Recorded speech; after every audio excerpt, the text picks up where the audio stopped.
More Heart Than Talent Radio.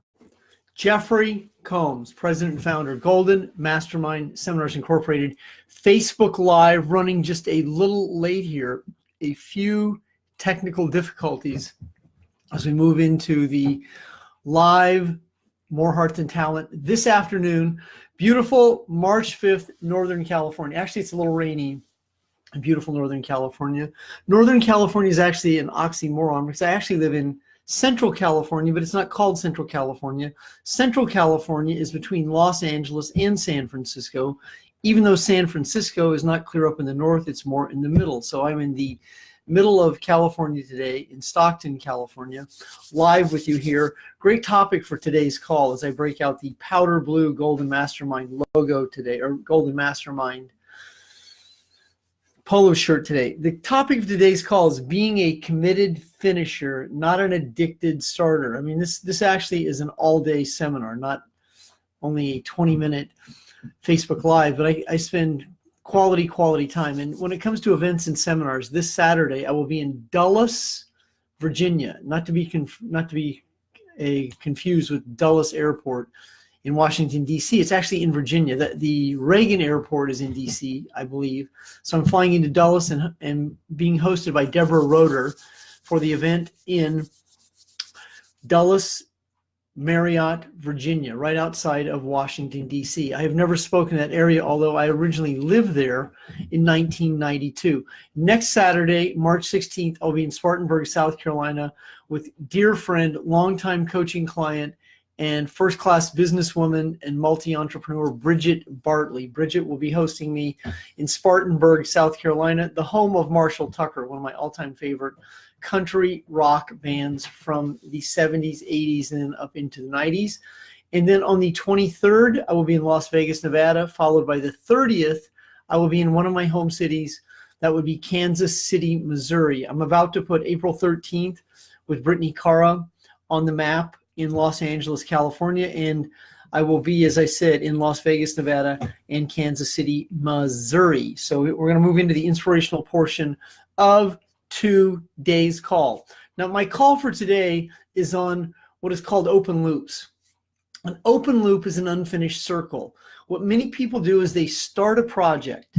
They get a neurochemical high from this project they start, but they don't finish it. Hence the term addicted starter, uncompleted finisher. This is what many people do. They're addicted to the high they get by starting a project, starting a new job, starting a new career, starting a new business, hiring a new coach, starting a new website. That's what many people do. They're very skilled at the art of the start, but very weak at the close, the finish.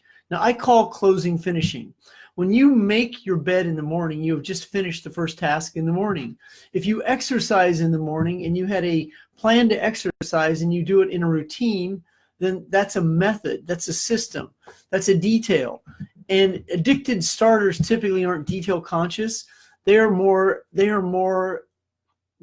operate off the high of the start. They operate off the shiny object of the new situation.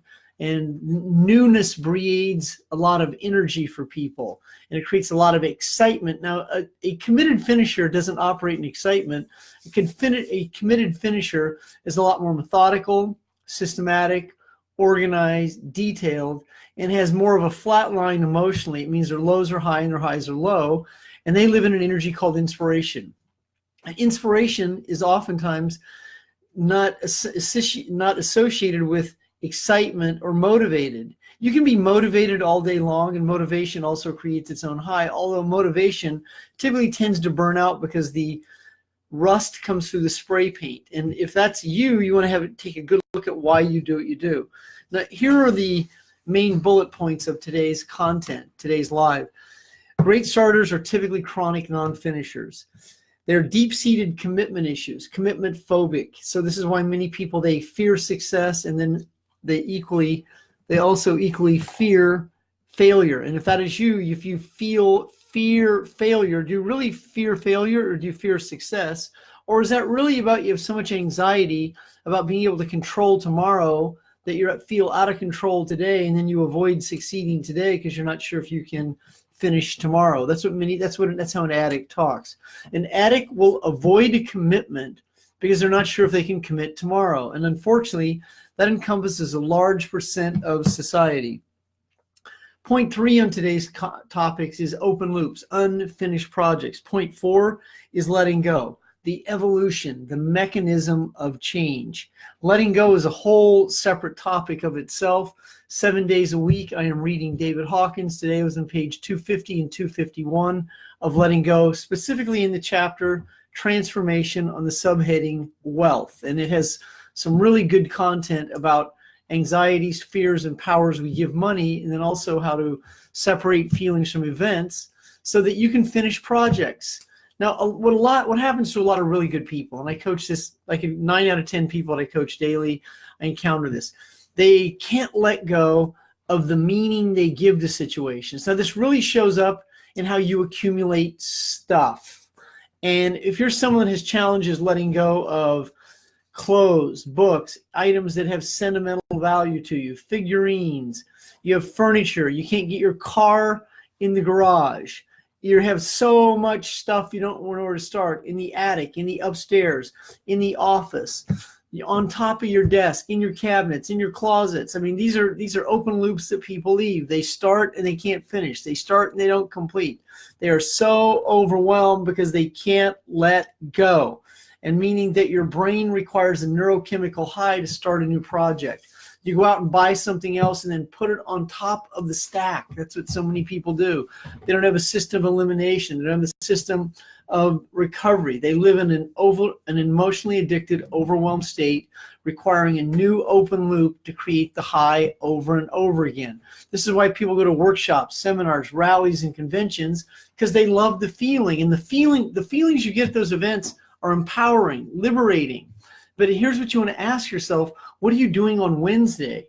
What are you doing on Thursday, Friday? 1 week later, where are you? Are you at another seminar? Well, seminars are good, and events, rallies, conventions, like I said, in all vocations, they can be inspiring to you, but the simple action required daily to create the compounded effect that will create the results.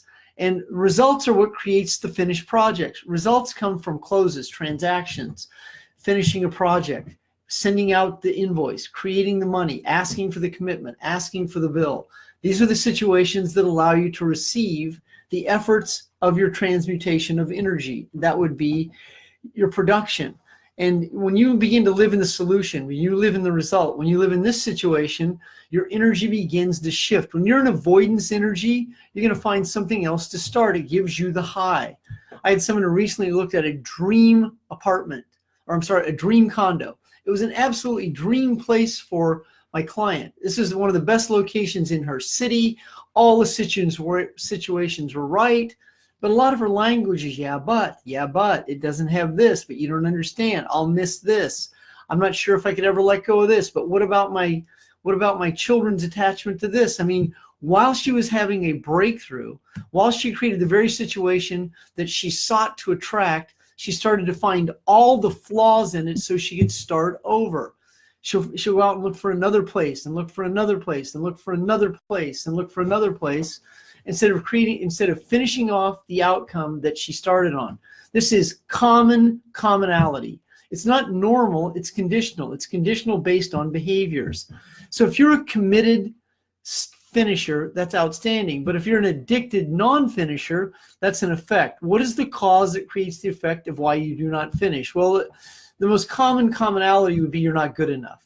And you're not good enough, which is also effect. It's not a cause. And the reason you're not good enough are the events that shape your feelings. The mechanism of letting go, the let go process, I cover it in deep detail in this new book called The Breakthrough Factor. I'm receiving many compliments on the content of that book and the depth of how that book is assisting you to facilitate the let go process. Letting go is a skill, first of all, then it's a repetition and experiences like this. When letting go is letting go, when you are skilled at letting go, And letting go isn't, do I just breathe? I've been breathing all day. I've been learning your breathing techniques. People say this to me condescendingly. They're not grasping what I'm attempting to convey to them. There's Amy Gilberg. Hi, Emily Wilt. Hi, Emily. Look forward to coaching you. So there's many of you on the call that I'm either coaching now or in the process of coaching. And to facilitate your coaching, this will really assist you with me, is that you begin to understand.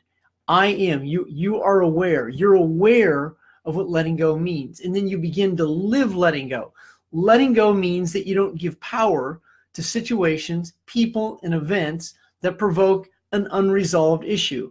An unresolved issue is a repressed issue or a suppressed issue. Suppressed means you make the same mistake over and over, and that way you can be disappointed knowing that you're making a mistake. The repressed issues are the unresolved anger that your body holds on to, that you don't understand, don't remember, don't know about. That's what you tell yourself. And this is what keeps you in a lot of unfinished open loops, because you know you're good enough, but you're not sure if you're good enough. So that keeps you in doubt. When you're in doubt, you won't finish products. As you move into faith, consciousness, knowing, understanding, awareness, and when you understand that belief has more than one version of it, but when you are in disbelief, not believing, but when you are in believable, when you live in belief, I am in belief, that means you're in a higher sense of certainty. And as you know, when you're in a no state, your energy elevates. It starts to begin up the scale of transmutational energy. You move into 300 cycles a second, 400 cycles a second. Your energy starts to transmute a feeling of love, prosperity, but most importantly, knowing, understanding, and awareness. Now, when you're transmuting that, you know, you're aware, you understand, you're competent, you're capable, you're lovable, your prospects, your teammates, your relatives, people in your influence feel it.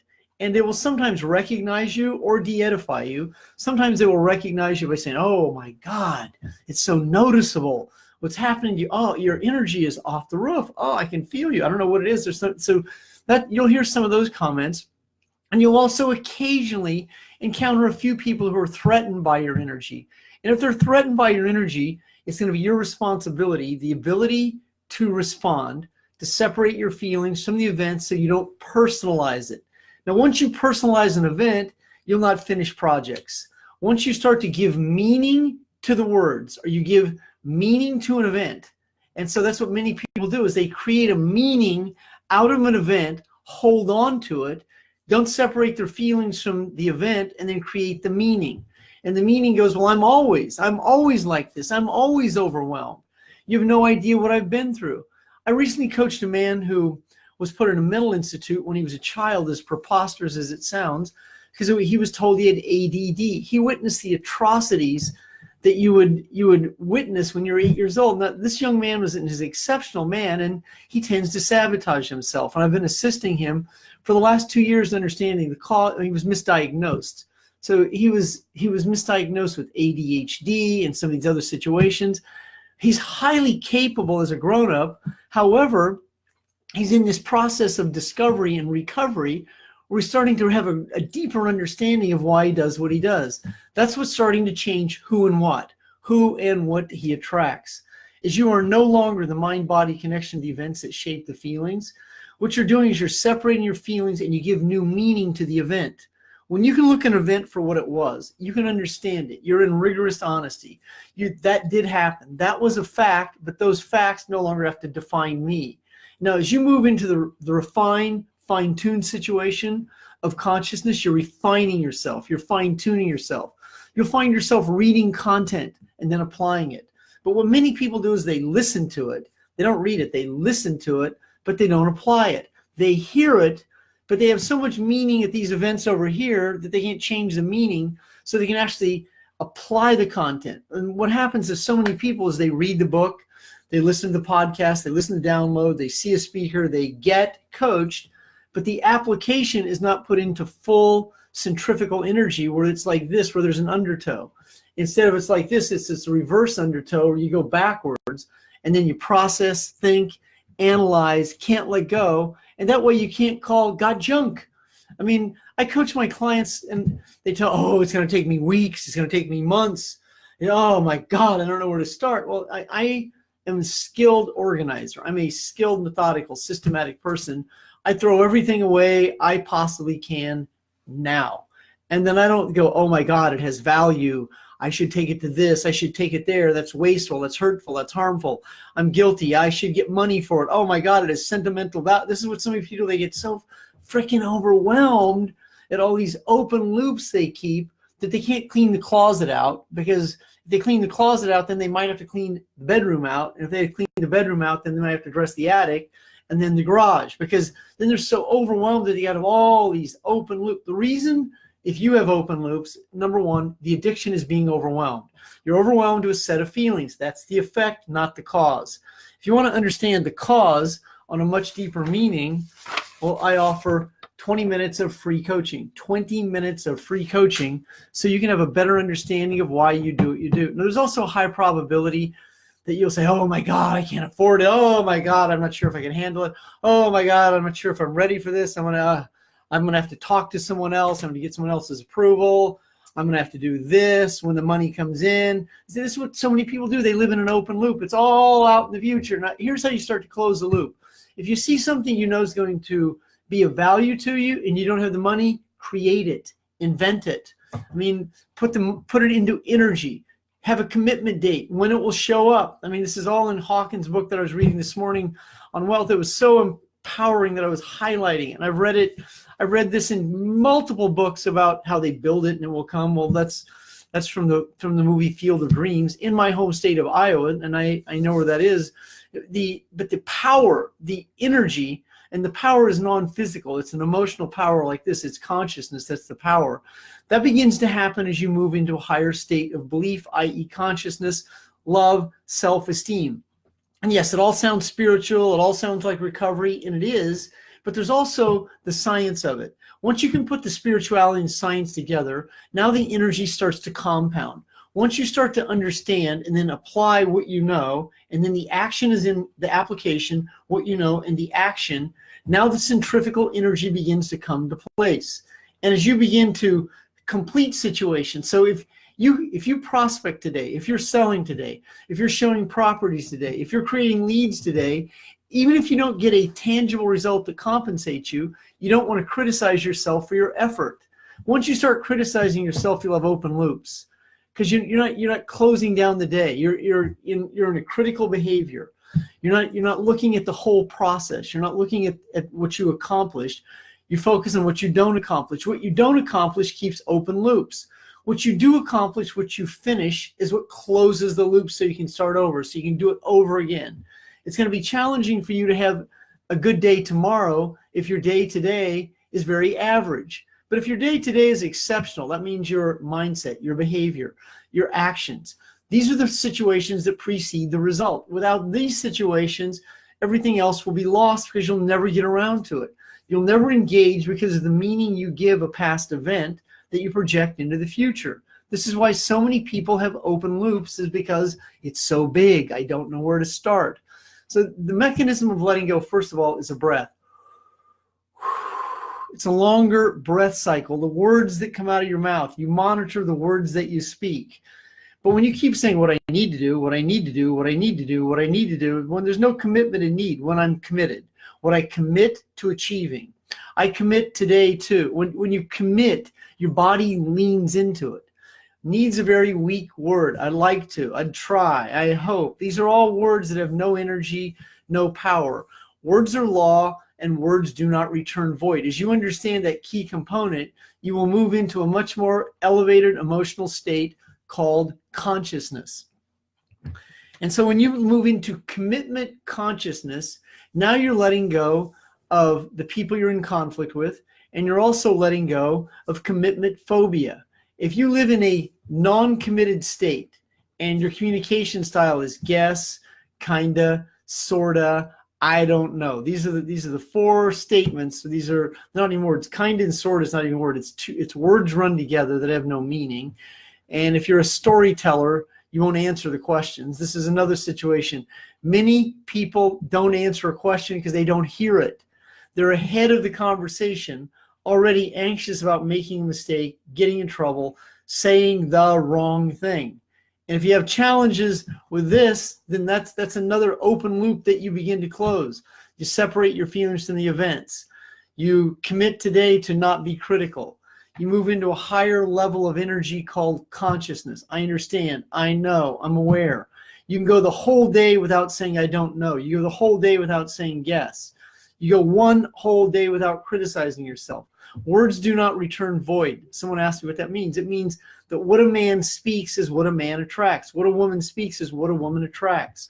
When you speak lack, when you're in flaw finding, when you go, I'm not sure, I don't know why I do this, when you keep wondering, when you're in a wonderment state of wondering why you do what you do, then it's going to be challenging for you to break a conditioned behavior. The more you understand why you do what you do, the more you centralize, localize, put focus and energy into the let go and release process, then you'll step into a higher level of consciousness. The longer breath cycle, monitoring your word choices, practicing forgiveness and being grateful. Now, even though you've heard that however many times, the context of forgiveness is a let go process. It means that you do not give power to someone else. You do not give power to events. You can acknowledge the event. You acknowledge the situation. You accept it. Acceptance is a major component of the breakthrough process. You accept where you are. You accept it and you own it. If you have $100,000 of debt, you accept it without criticizing yourself or blaming someone. You accept it. Then you have a plan to release yourself from that debt. If you're carrying excess weight, accept it. Understand that it's there because of whatever it is. It's there because you hold on to feelings. It's there because you stuff feelings. It's there because you repress feelings. It's there because you're a chronic stuffer. And that's what you accept. And in that acceptance stage is where you move into a place called honesty. Because honesty starts to bring you forward in energy. Denial is what holds you back. Denial is what keeps you in an open loop process. Honesty, when you admit some of your shortcomings, when you admit your challenges, that word is called courage. You're stepping into a higher level of courage. You're moving from desire to courage. Desire is a want. Courage is the beginning of a commitment.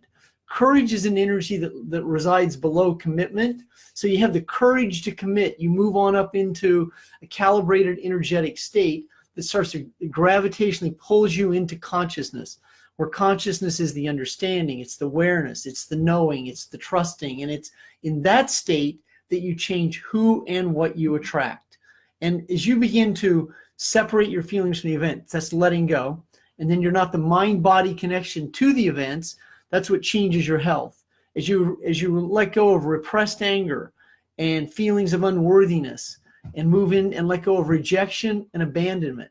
And as you start to live in a much healthier state called love, and you start to live in inspiration and you find reasons that are bigger than your problems. If your problem's bigger than your reason, then you'll avoid. You'll keep a lot of open loops.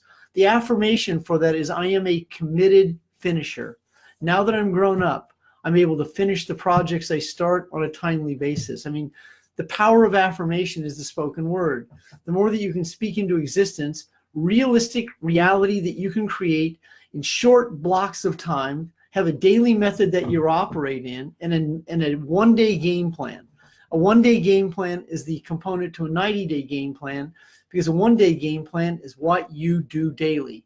And the more you understand why you do what you do, then you can separate your feelings from the events.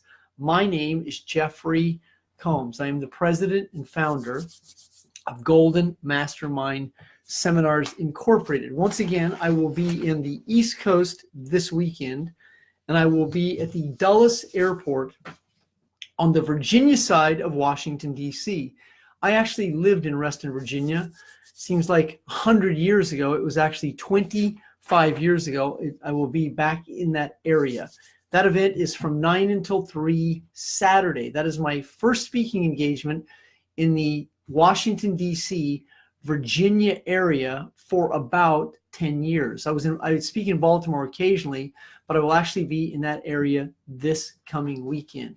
So I look forward to connecting with those of you on the East Coast, the West Coast, central part of the United States. I'm very inspired. I'm going to be speaking in St. Louis, Missouri very soon this spring. St. Louis, Kansas City, two of my all-time favorite cities because I'm from that area. So looking forward to that. Thank you very much for being on the call today, and you have a great day.